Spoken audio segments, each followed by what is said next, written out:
Welcome to Techie Dialog.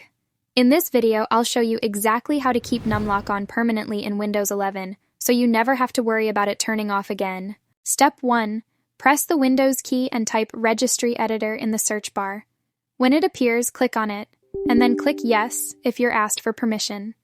The Registry Editor lets you change important system settings in Windows, so make sure to follow these steps carefully. Step 2. Once the Registry Editor opens, look for the folder named HKey Users.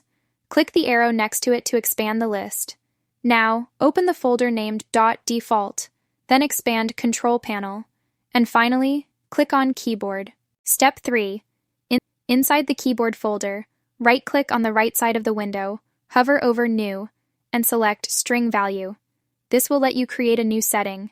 Rename it exactly as InitialKeyboardIndicators, making sure that the I, K, and I are in capital letters, just as shown. Step 4.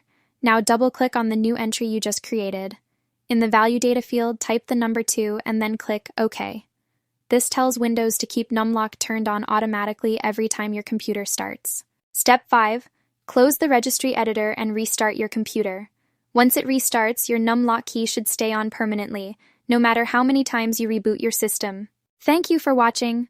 Don't forget to subscribe to Techie Dialog for more quick and helpful tech tutorials.